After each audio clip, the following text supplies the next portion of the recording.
1997 റിലീസായ ടൈറ്റാനിക് എന്ന് പറയുന്ന സിനിമ. ആ സിനിമയുടെ 4K റീമാസ്റ്റർ ഒക്കെ ചെയ്ത് 3D ഫോർമാറ്റിൽ ഇന്ന് റിലീസായിട്ടുണ്ട്. അപ്പൊ ആ സിനിമ കണ്ടിട്ടുള്ള ഒരു എക്സ്പീരിയൻസ് നമുക്ക് പ്രേക്ഷകരോട് ചോദിച്ചു നോക്കാം. തിയേറ്ററിൽ ആദ്യമായിട്ട് കണ്ടപ്പോൾ ആ ഒരു എക്സ്പീരിയൻസ് ഉണ്ടായിരുന്നു. അതൊക്കെ തന്നെ. 3D എങ്ങനെ വർക്കൗട്ട് ആയിട്ടുണ്ട്? 3D അങ്ങനെ വലിയ വർക്കൗട്ട് ഒന്നുമില്ല. ഫോണിൽ കാണുന്നുള്ളൂ, വേണമെങ്കിൽ ഫോണിൽ കണ്ടാൽ മതിയായിരുന്നു. തിയേറ്റർ എക്സ്പീരിയൻസ് ആണ്. നമ്മൾ ഞാനൊക്കെ തിയേറ്ററിൽ കണ്ടില്ല, ഫോണിലൊക്കെയാണ് കാണുന്നത്. പിന്നെ തിയേറ്ററിൽ കണ്ടപ്പോൾ ആ ഒരു വൈബ് കിട്ടി.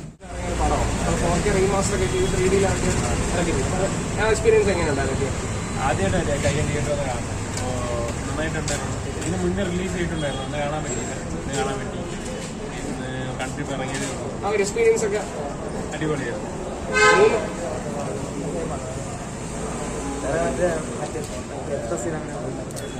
3D ഒക്കെ വർക്കൗട്ട് ആയിട്ടുണ്ട്. 3D വലിയ 3D അങ്ങനെ പറയാനൊന്നും എടുത്തു പറയാനൊന്നുമില്ല. പക്ഷെ കൊണ്ടായിരുന്നു. 99 ഇറങ്ങിയാന്ന് പറയുന്നില്ല. ആ ഒരു നല്ല അത്യാവശ്യം നല്ല ക്വാളിറ്റി ഉണ്ട്. 4K റീമാസ്റ്റർ ഒക്കെ ചെയ്ത് 3D ഫോർമാറ്റിൽ ഇറങ്ങിയത് പടം. അപ്പൊ എങ്ങനെ ഉണ്ടായിരുന്നു എക്സ്പീരിയൻസ്? ഇപ്പൊ ഇറങ്ങിയ ഒരു പടമായിട്ട് തന്നെയാണ്. ഇപ്പൊ ഇറക്കിയ ഒരു പടമായിട്ട് 25 വർഷം പഴക്കമുണ്ടെന്ന് ഈ കാണുമ്പോൾ തോന്നുന്നു. അത് അത്ര നല്ല രീതിയിൽ അവർ എൻഹാൻസ് ചെയ്യും. ഡോൾബി സൗണ്ടൊക്കെ ആക്കിയിട്ട് അവർ ഇറക്കിയത് നല്ല ക്വാളിറ്റി. നല്ല ക്വാളിറ്റി, തീർച്ചയായും നല്ല ക്വാളിറ്റി.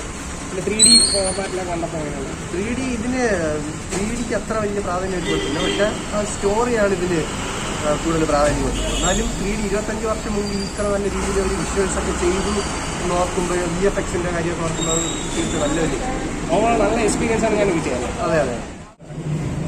ചേട്ടാ കണ്ട ഒരു എക്സ്പീരിയൻസ്? ഞാൻ മോസ്റ്റ്ലി വന്നത് തന്നെ ലിയോനാർഡോ ഡികാപ്രിയോ തന്നെയാണ്. എനിക്ക് ഏറ്റവും ഇഷ്ടപ്പെട്ട ഹോളിവുഡ് നടനാണ്. എനിക്കൊന്നും ഇപ്പം പണ്ടത്തെ സിനിമ നമുക്ക് കാണാന്ന് വെച്ചാൽ ഇന്നലെ സ്പടികം കണ്ടായിരുന്നു നേരിട്ടല്ല. അല്ല 4K നടക്കുമ്പോൾ ഒരുപാട് വ്യത്യാസം, നല്ല സൗണ്ട് ക്വാളിറ്റി അടിപൊളിയായിട്ടുണ്ട്. ഇപ്പോൾ എൻ്റെ ഫോണിൽ ഈ സിനിമ ഉണ്ട്. പക്ഷെ അതിനെക്കാട്ടി വ്യത്യാസം നല്ല ഷിപ്പ് സിങ്ക് ചെയ്യുന്ന സീനൊക്കെ നല്ല ആംബിയൻസ് തന്നെയാണ്.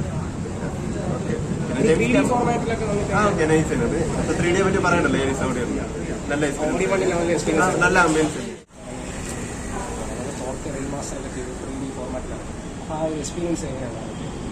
തിയേറ്ററിൽ വന്ന് കണ്ടത് നല്ലൊരു എക്സ്പീരിയൻസ് ആണ്.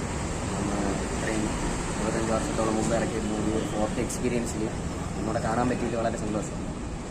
കണ്ടിരിക്കേണ്ട ഒരു സിനിമയാണ്. പിന്നെ അദ്ദേഹത്തിൻ്റെ കഴിവ് നമ്മുടെ തിയേറ്ററിൽ വന്ന് കാണാൻ പറ്റിയിട്ട് വളരെ സന്തോഷം. 3D അങ്ങനെ പ്രത്യേകിച്ച് വലിയ ഇതൊന്നും തോന്നിയില്ല. എങ്കിലും theatre experience, sound experience. Experience മുമ്പ് TV-യിൽ കാണുമ്പോൾ ഇത്രപ്പോൾ 4K അല്ല, 3D അല്ല. അപ്പോൾ 3D-യിൽ കാണുമ്പോൾ കുറച്ചുകൂടെ ഭയങ്കര ഒരു എക്സ്പീരിയൻസ് ആണ്. മറ്റത് ഒരു TV-യിൽ കാണുമ്പോൾ ഒരു റൊമാൻറ്റിക് പടം ആ ഒരു രീതിയിൽ കാണാമെങ്കിൽ കുറച്ചുകൂടെ എക്സ്പീരിയൻസ് ചെയ്യാൻ പറ്റും. ലാസ്റ്റ് ക്ലൈമാക്സിനൊക്കെ നല്ല എൻഗേജ് ചെയ്ത് കാണാൻ പറ്റും. 3D ആ കടലിൻ്റെ സീനെ ഞാൻ നേരത്തെ പറഞ്ഞ പോലെ 3D ആ കടലിൻ്റെ സീനൊക്കെ കുറച്ചുകൂടെ ഇമ്പാക്റ്റ് ഉണ്ടാക്കിയത്. ടൈമാണ് കാണുന്നത്. ഇപ്പോഴത്തെ സിനിമയുടെ ഒരു ക്വാളിറ്റി മെയിൻ ചെയ്ത് എന്തൊരു ക്വാളിറ്റി. അപ്പോൾ ഞാൻ ഇന്നലെ സ്പടികം കണ്ടായിരുന്നു. അപ്പോൾ അത് ഏകദേശം 2 വർഷം വ്യത്യാസം. പക്ഷേ ആ ഒരു ക്വാളിറ്റി നമുക്ക് നല്ല വൃത്തിയാണ് മനസ്സിലാവും. ഇത് നല്ല കിടിലൻ ക്വാളിറ്റിയാണ്. 3D ആവശ്യമില്ല.